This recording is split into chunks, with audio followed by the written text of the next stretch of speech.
This program was first broadcast on Canterbury's access media station, Plains FM, and was made with the assistance of New Zealand On Air.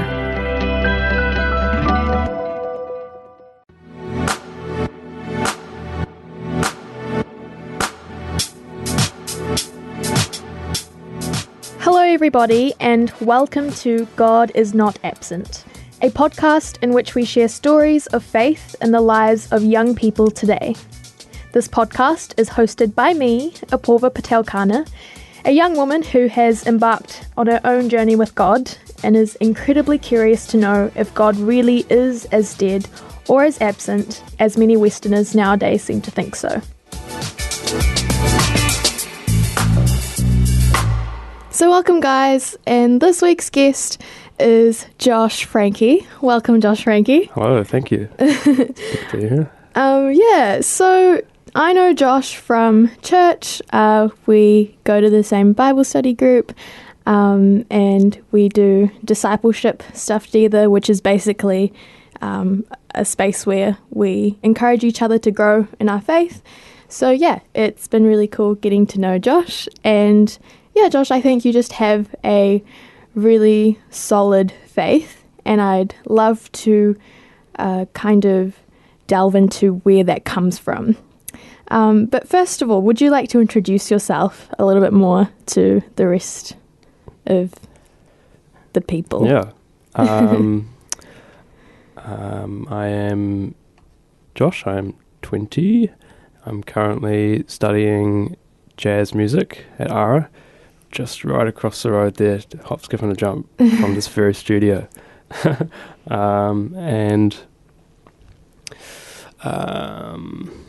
I love fitness, I love people, I love Jesus. That's why we're here. Yeah! Nice. Yeah, that's about it. I've got a couple of siblings, and yeah. Awesome. Cool. So I guess we'll just get right into it, shall we? Yes, let's do it. So I guess I want to know, how did you actually become a Christian, Josh? I don't think I actually remember a time when I wasn't, because my whole family were all Christians, and we've been, going to church for as long as I can remember. So I guess there wasn't really a time where I wasn't. So yeah, we've been in different churches, depending on where we lived, because we were in Australia for a bit, and went to church there and came back here to New Zealand. So pretty much all my life, absolutely. But there's also like a certain point where you sort of start to think for yourself, and it's like there's a real crunch period where a decision comes, and I guess for me that was kind of like, sort of 14, 15, 16, and that sort of stage of life where you're questioning things, and for me that was my faith, and wanting to know if it's like really valid, or if it's like, is it true? Can I back it up? And did a lot of research and sort of reading and stuff about that to sort of validify it, or see if it was wrong or not. Yeah. And so what were sort of the main things that made you realize that this is a faith that is true? I guess it's sort of a very it's my journey of figuring it out was very long and very broad, and just going along with it because you think it's real, and it's real in your heart, but it's like I guess the historical aspect of what the Bible is, and how validified it is and set in stone into Israel's sort of culture and history was a big part of coming to realize that it's a real thing for them, and it's either crazy and like completely untrue, or it's like completely true, and should be taken very seriously. I don't think there's any in between. And so for me, I was like, well, I've actually got to crack this out. But yeah, sort of reading a book called Case for Christ by Lee Strobel. Oh, yeah. In my year 13 year. Obviously, like, that's pretty late compared to me saying, 14, 15, 16, just trying to crack it out. It's all a journey. Yeah. Was talking about the resurrection of Jesus Christ, and is it crazy? Was Jesus a madman? Because the first sort of conclusions that he came to was Jesus, like, he was a real person, and lots of historians won't deny it, but was what he did real? And I can't really remember much about the book. I need to revisit it, but weighing the evidence was very convincing that people after him wouldn't die for that if they didn't truly believe. Yeah. And we can take the Bible as like a historical thing. It's like, you think, it's just a fairy tale, but it's just a historical thing like the rest of history. Something that they made up for themselves. Yeah. Yeah. And I guess it's really cool because, I guess a lot of historians do believe that Jesus was a real man. But then kind of what you said, you have to weigh it up. Like, was Jesus a madman, or was he actually the Son of God?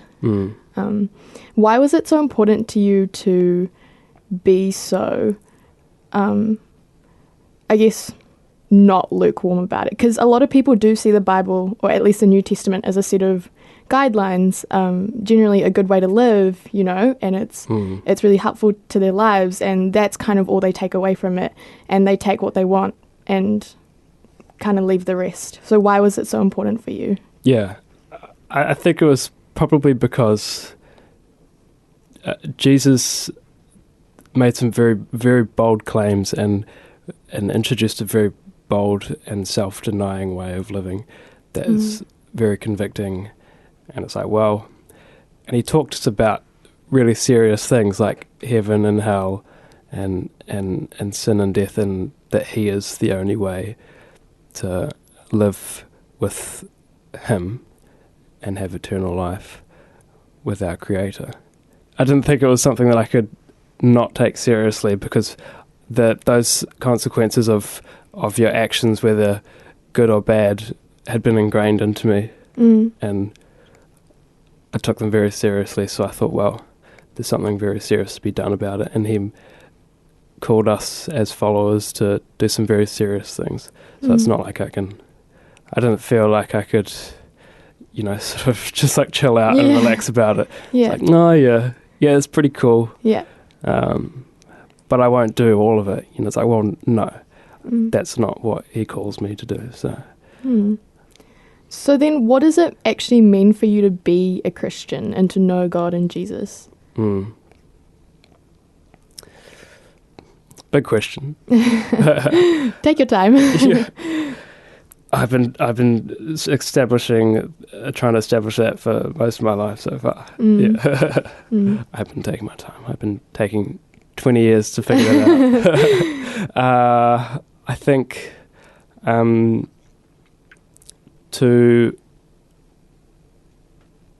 me, it's to love God, to love Jesus, and to obey him out of a place of understanding that he gives grace and mercy to those who are willing to take it for the forgiveness of their sins. So to be reconciled to God is sort of a self-denial of, I can't fix myself, but God can fix me. And and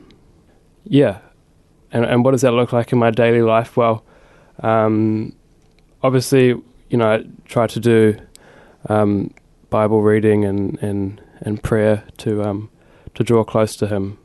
And obviously, like, we're not perfect, and I never get that perfect, and some weeks, I barely pick up my Bible, and that doesn't mean that I'm not there with him. But yeah, I guess so that's part of it, and sort of putting away my own time for time with him, to let the Bible change me, to be changed by the renewing of my mind, as Paul puts it. So that's, there's big emphasis on that in the Bible, that those who dwell on God's word will be changed and will, learn to love him more as they do so. So there's that, and to make disciples as well. Something that I'm still sort of working on, and that's a really sort of scary thing to step into for me. So to make disciples? Yeah, to make disciples. Well, to teach people about Jesus and the way that he lived, and to invite them into that if they want to. I guess I try to approach that in a sort of in a way that is within circles that I have, not necessarily, we talk about walk-up evangelism, where that's a thing where you can walk up to someone on the street, and probably plenty of people listening here maybe have had someone do that to them. Yeah. And it's like very confronting, I guess, for both parties, and that has a place, but I think I'd like to do it in my circles of friends who aren't Christians, and just sort of, prod them sort of gently, and, bring up discussions about God and life, and sort of challenge them where I can, and invite them, if they want to go further, to learn more about Jesus. What else does it look like? Well, I think especially, the whole, like, denying yourself is very hard to do, and so for what do you mean by denying yourself? Taking up your cross, as Jesus puts it. We have to lay aside the things that we want and the things that draw us in the world away from him. So things like sin, there's got to be a self-denial for me in that, and to try and separate myself from that. Otherwise, I don't feel like then I'm living out this way that Jesus called me. So there's part of that as well.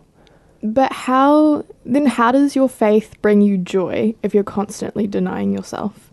Because I guess we live in a culture where I guess the norm is to kind of do what you want. Yeah, absolutely.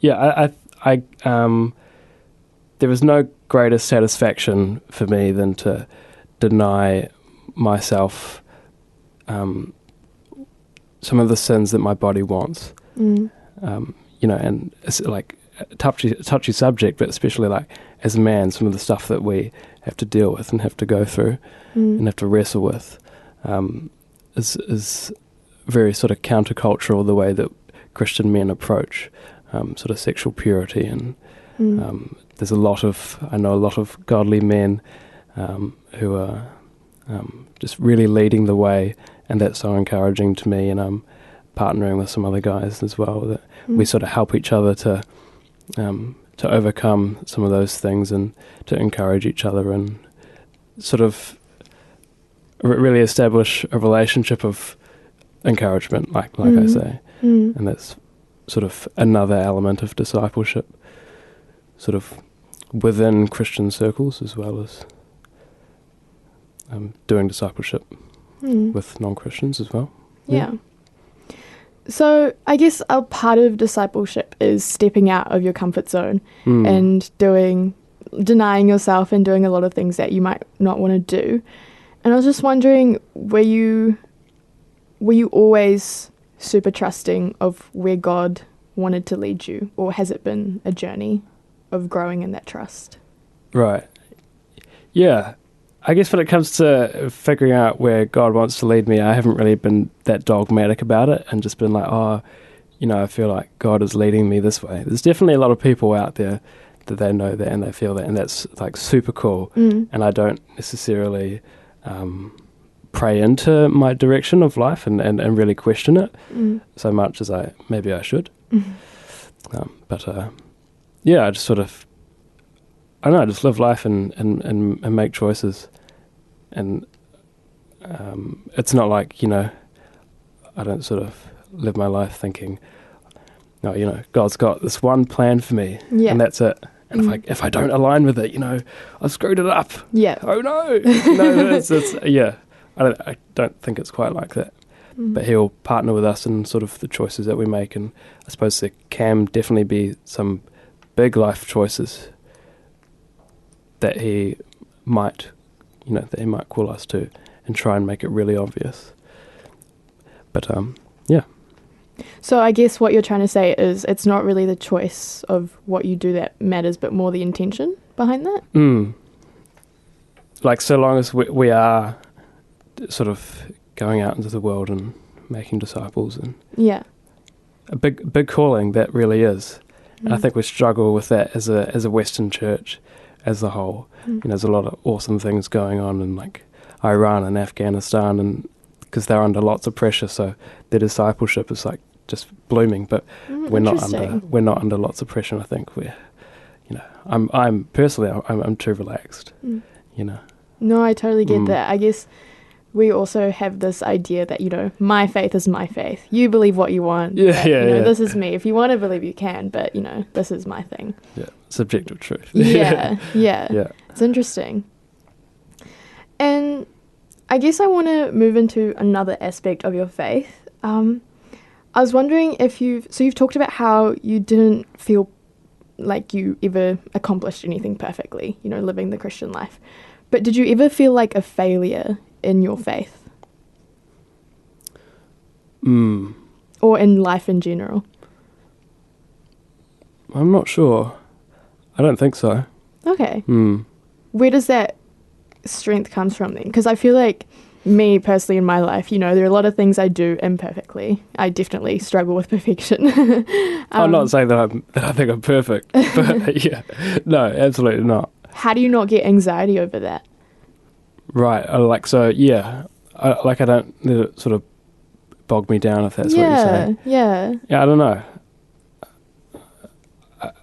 I'm not that sure, but I don't know. The joy of the Lord is my strength. I'm not sure. I just I've never been like one to say it about myself, but people sometimes say, "Oh, like Josh, you're just sort of a resilient guy," and I'm like, well, maybe I am, but like I can't take credit for who I am as a person. Like, obviously, God's made me the way He has, and maybe that I've got some resilience that other people may not have, but maybe other people have got something that I don't have. But not sure. Cool. And I guess, like you said at the very beginning, you are studying jazz at Ara. I was wondering, how do you connect God into your music, with your music? How does that work? Right. Very interesting question. Yeah. Or does it not happen? It does. I attribute the fact that every note that I play is a gift. I don't think about it every time I play a note. I'm like, oh yes, I've just been given a gift from God. This is amazing. Yeah. But just like the ability to move, the ability to think, and play music and appreciate it and love it. I think lots of things in life are a gift from God, and that's one of them. And it's something that I've sort of honed it and crafted it and sort of grown it, but it's sort of outside of me, and I know it's gifts that everyone has. They're sort of outside of them, and we're just sort of trying to expand what we've been given. So that's a really cool attitude to have. So sometimes I forget to thank God for being able to play music and have lots of fun and jam with people and make a living off it as well. But Well, I just want to thank you so much for this interview, Josh. You've shared some really amazing things about how God works. That's all right. Thank you. And I love your insights as well and all the research that you've done. Definitely have to read that book. that you mentioned. Yeah, I'll let you borrow it. Oh, you have it? I have it, yeah. Cool. Anyway, yeah, and just to finish off, would you like to share with us a song about God that means a lot to you? I would, yes. It is called Touch of Heaven by Hillsong Worship. And I really like this song because it's lyrically and musically, the way the guy sings, I don't know his name, but it's so sort of expressive in terms of it's really like a crying out to God. And I think that some of us feel, whether we acknowledge it or not, and he sort of really capitalizes that in that song, and it's really beautiful and very soft, very meditative. It's quite nice. Yeah. Awesome. Well, I guess we'll finish there then. Thank you so much, guys, for listening in, and we'll see you next time. Enjoy the song.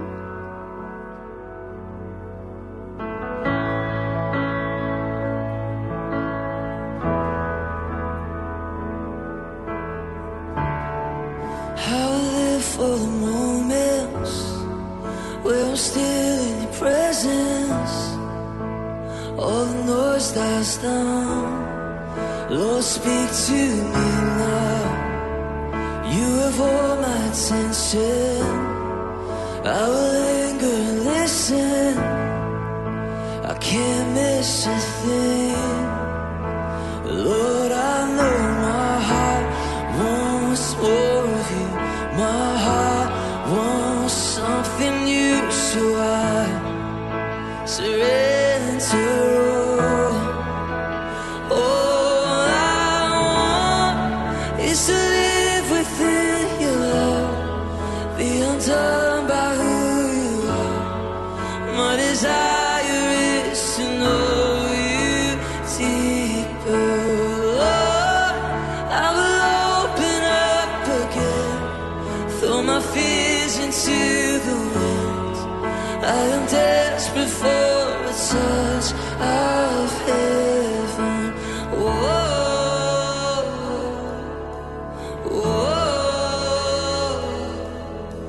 whoa, whoa. You're the fire in the morning, you're the cool in the evening, the breath in my soul, oh, the life in my bones. There is no hesitation in your love and affection. It's the sweetest of all. Lord, I know my heart wants more of you. My heart wants something new, so I surrender all. All I want is to live within your love, be undone by who you are. My desire is to know you deeper. Lord, I will open up again, throw my fears into the wind. I am desperate for a touch of heaven. Whoa, whoa,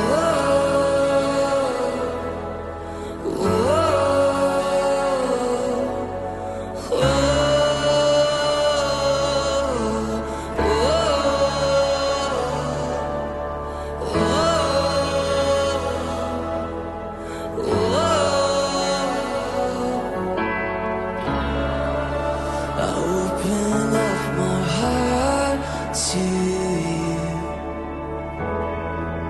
I open up my heart to you now. So do what only you can. Jesus, have your way in